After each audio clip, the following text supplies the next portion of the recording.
nun sewu, nun sewu, adalah kiblat umat. Dialah tauladan kemuliaan kejiwaannya.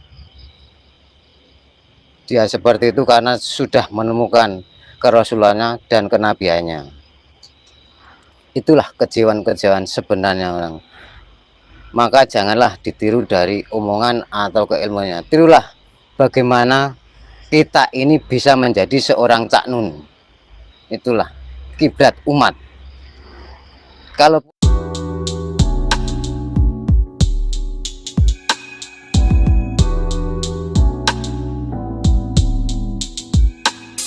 rayu-rayu sugeng dalu guys. Gus-gus sederek-sederek angger-angger sedaya. Melujen rawuhipun.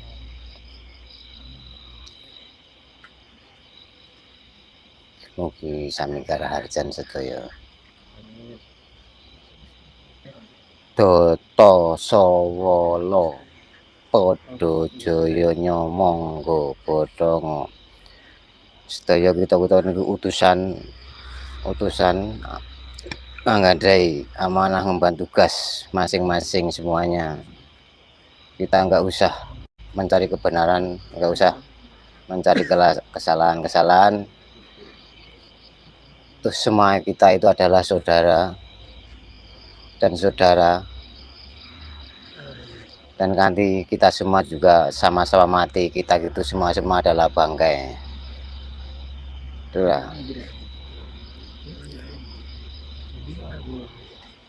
Kita saling sama-sama melihat bahwa kita itu sama-sama makhluk sejati, makhluk Gusti.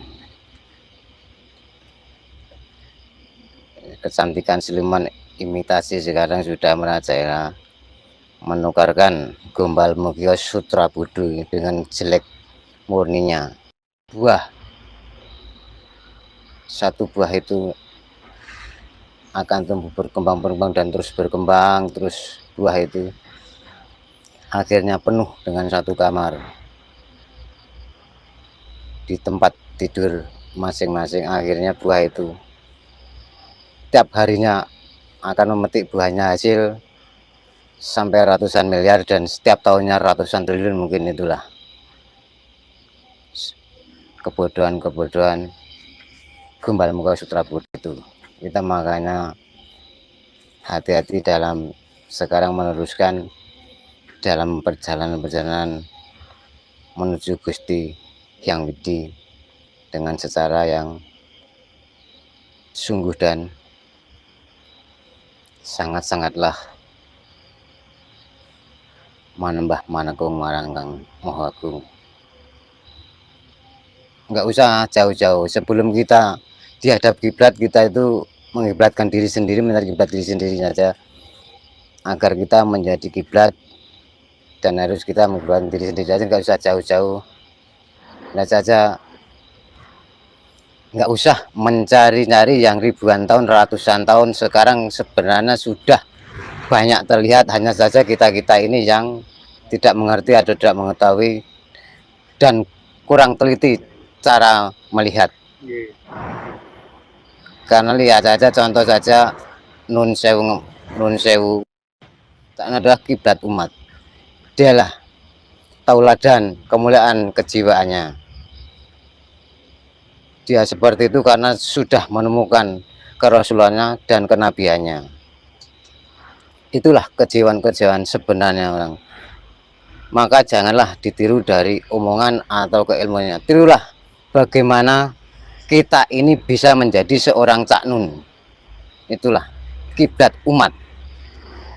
Kalaupun di Jawa ini ada satu imam, beliau Cak Nun, mungkin damai sejahtera, tentram damai sejahtera kalau satu imam. Karena di Jawa ini bermacam-macam imam. Ada imam raksasa putih, ada imam dajjal, ada imam surga, imam neraka, yang bayani imam sesat ini. Makanya rahayulah punya seorang, karena mungkin nggak usah mencari yang namanya Nabi Khidir atau Nabi yang berlalu-lalu. Sebenarnya sudah di sekarang ini pun banyak, kita hanyalah kurang melihat, enggak melihat, kurang teliti cara melihat atau mencari imam umat. Dialah kiblat umat juga Cak Nun itu. Makanya kalaupun di Jawa ini ada satu imam Cak Nun pun dia kiblat umat, bukan kiblat dari agama tapi kiblat umat yang sangat mulia kenabiannya. Jangan dicontoh dalam keilmuan, tapi contohlah bagaimana cara menjadi seorang Cak Nun. Mudah-mudahan Cak Nun ini menyebar seluruh Pulau Jawa ini, karena Pulau Jawa ini akan rata dengan Jawa-Jawa sejati, walaupun bermacam agama tapi tetap damai sejahtera. Makanya ya ada imam-imam yang itu tadi, imamnya banyak, jadi kita bingung mengenal imam ini, pemimpin ini. Nah, akhirnya kalau nanti satu imam lah pemimpin umat itu seperti inilah beliau Cak Nun itu, tentram damai sejahtera di Jawa ini. Itulah teladan kemuliaan jiwa yang ditiru, itu cara menjadikan seorang Cak Nun. Jadi jangan ditiru dari omongan, dari segi ilmunya atau yang pembicaranya. Itulah, itu juga dihidirkan, bukan Nabi bukan, dihidirkan bagi umat-umat. Dia adalah tauladan kemuliaan. Kadang-kadang dia juga bermimpi dengan alam, dengan iya ya ini bagaimana orang melihat bahkan di depan kita, tapi kok banyak juga yang masih memilih jalan-jalan seperti itu. Ya itu tadi, tipuan imitasi yang cantikan itu, buah rasanya manis paksa itu. Itulah kita itu berhati-hati dalam memikirkan segala, menjalani segala apapun dalam ke depan kita. Apalah arti semua hidup ini, misalnya dihayati semua dalam kehidupan. Kekayaan itu untuk apa, kemiskinan itu bagaimana, kekayaan apa harus untuk agul-agulan, pamer-pameran atau apa, itu enggak perlu. Misalkan mencontoh istilahnya Cak Nun itu menyetak keilmuan, terus kondangi ketenarannya itu enggak perlu. Buat apa itu? Itulah bagaimana menjadi seorang Cak Nun. Sudah menemukan kenabiannya dan kerasulan, bahwa kita itu semua adalah benarnya utusan. Semua manusia itu, Pak. Ya utusan, tapi mempunyai tugas amanah masing-masing. Yang nggak tahu itu tugasnya sendiri. Kamu di dunia itu sebenarnya kan rasul juga kita itu kan. Dinamakan rasulullah juga, kita itu juga rasul semua. Semua itu dulu yang sudah ribuan ratusan itu adalah tauladan. Oh beginilah utusan Allah itu menjadi begini. Kayak gabah diinteri kan itu, malu kono ini, malu kening ini, malu kono ngono. Saling benar, saling baik. Ya enggak, ini bukannya menyanjung atau menjelekkan, menyanjung kan ya enggak boleh lah, tapi kan kenyataan. Kenyataan. Menyanjung aja enggak boleh, apalagi menjelekkan kan gitu. Itu kan kenyataan, itu mengakui ya. Itulah dalam hidup ini. Makanya ya Hano Coroko tadi ya, semua itu adalah akan mati dan kita semua bangkai. Itu dia ya Hano Coroko itu. Ini sudah waktunya Jawa bangkit, Mbah. Majapahit bangkit nih, Mbah. Iya jelas, karena sudahlah ini puasa sudah Sabda Palon lagi janji itu pasti, karena dalam yang saya dapatkan dari Amin itu juga dari beliau dulu, saya pernah dari sesepuh saya sendiri, dari orang tua sendiri dulu, iki sok demben perjanjian nih Joyoboyo iku aku wis melu agama suci, kowe piye Sabda Palon? Loh aku gak iso, aku kuwi dahyangi Jawa, aku ratune Jawa gak iso, kowe kok iso ngono? Langsung Jawa itu terkejut, oh iya ya, aku jane orang ini, tapi dia sudah kodrat, sudah terlanjur, maksudnya gitu lah. Makanya nanti 500 tahun lagi akan saya minta siapapun yang akan menurut ya tetap dihancurkan. Karena apa? Tanda-tanda Gunung Merapi meletus, karena terus hama-hama pertanian itu sudah, sebenarnya ini sudah ada tanda-tanda. Makanya dahyang itu juga, yang Semar juga dahyang Jawa itu yang Sabda Palon itu, tapi itu tidak bisa dipikirkan sampai segitu, karena itu tetapi harus diakui, diyakini kan. Karena sudah ini 1400 berapa ini? 1400 berapa? 42 apa? Karena sudah pada bingung kok. Ikut sana kayak gini, ikut situ kayak gini kan gitu ya. Makanya Jawa-Jawa sejati ini harus bangkit dan meluruskan umat-umat kita, jangan yang membuat loh. terus semuanya pakai kedok untuk kedok sampai kasihan lah saudara-saudara kita itu. Nah, maka mudah-mudahan saya punya tempat mungkin akan mengumpulkan, undang semua. Wilayahnya tumbuh di antara di Jawa ini, di timur ini sudah tumbuh tapi masih numbul, belum rata. Tapi ini mungkin sudah kelihatan. Dan ngarani saya seperti itu, tapi saya yakin itu. Karena kalau terlanjutkan ini sudah tanda-tanda saja kepesan keikhlasan menghadapinya. Itulah. Ya, itu bagi saudara-saudara seperti itu. Ya, mungkin kemarin-kemarin ada yang Hitam dibungkus putih itu maksudnya gimana? Maaf teman-teman agak terganggu.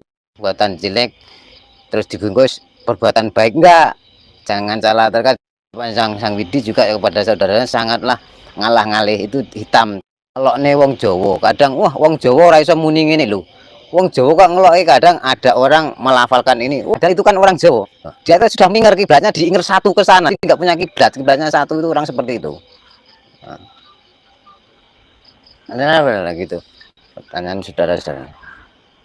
Kemudian kok ada nama Allah itu dulu siapa Mbak yang nyebut Mbak?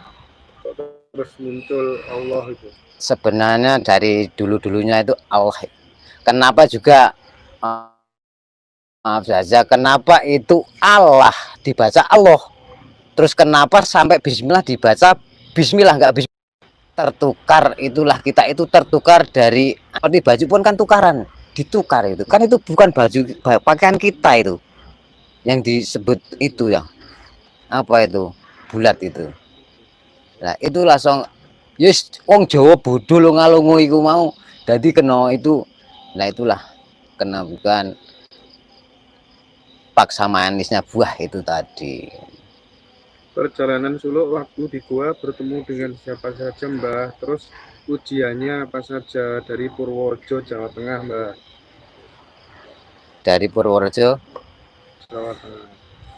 itu yaitu saya ingat yaitu waktu mendapatkan hari malam kelima itu saya seperti lepas itu berdiri di atas, sepertinya itu nggak ada batas kanan kiri depan, itu saya tuh melihat semua putih putih semua, nggak ada batas saya pandang itu. Akhirnya saya berbalik melihat saya, terus saya melihat tak tarik tangan saya terus bangun lagi. Keduanya juga begitu, ketiganya di samudra saya nolek juga lihat aku tak tarik lagi bangun. Itulah di gua itu pun saya mau mengucapkan dari sang guru yang Gulung, tak setiap mau mengucap saya tidak bisa, setiap mengucap saya kayak terkunci. Jadi sampai sekarang ini saya nggak pernah mengucap sama dia, tapi terucap di sini. Mungkin sudah, nah itu dari. Kalau ajaran Jawa Bangkit kira-kira bagaimana dengan kondisi Andanya sudah kita rasakan semua.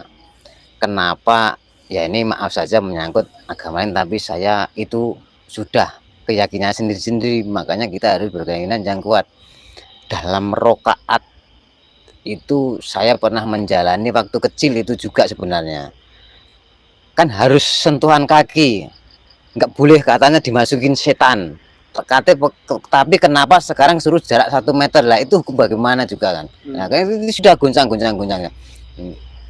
Makanya katanya yang namanya Allah nggo rebutan, Allah bisa nggo rebutan, aku Allah sing apik, aku sih benar lho, itu kedok-kedok semua. Mau bagaimana nanti kalau sampai seperti itu